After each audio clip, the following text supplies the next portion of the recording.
ISLൽ Kerala Blasters ഏറ്റവും മോശം അവസ്ഥയിലൂടെയാണ് ഇപ്പോൾ കടന്നുപോകുന്നത്. ഈ സീസണിൽ ഇതുവരെ കളിച്ച 10 മത്സരങ്ങളിൽ 11 പോയിന്റുമായി 10ാം സ്ഥാനത്താണ് കേരള ബ്ലാസ്റ്റേഴ്സ്. 3 ജയവും 2 സമനിലയും മാത്രമാണ് ഇതുവരെ കേരള ബ്ലാസ്റ്റേഴ്സിന്റെ നേട്ടം. കളിച്ച മത്സരങ്ങളിൽ പകുതിയും പരാജയപ്പെട്ടു. ഈ സീസണിൽ ബ്ലാസ്റ്റേഴ്സിന്റെ ഹോം മത്സരങ്ങളുടെ റെക്കോർഡും വളരെ മോശമാണ്.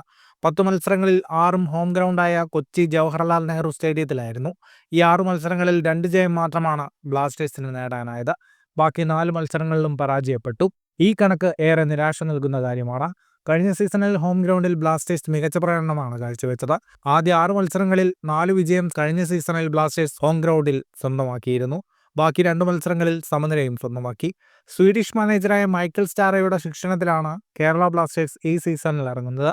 കഴിഞ്ഞ സീസണിൽ സെർബിയക്കാരൻ ഇവാൻ വുക്കമനോവിച്ച് ആയിരുന്നു ബ്ലാസ്റ്റേഴ്സിന്റെ മുഖ്യ പരിശീലകൻ. ബ്ലാസ്റ്റേഴ്സിന്റെ അടുത്ത ഹോം മത്സരം ഡിസംബർ 22-ന് മോഹൻബഗാനെതിരായാണ്. അതിനു മുൻപ് Bengaluru FC, Mohun Bagan super giant എന്നീ ടീമുകൾക്കെതിരെ ഏവേ മത്സരങ്ങളുണ്ട്.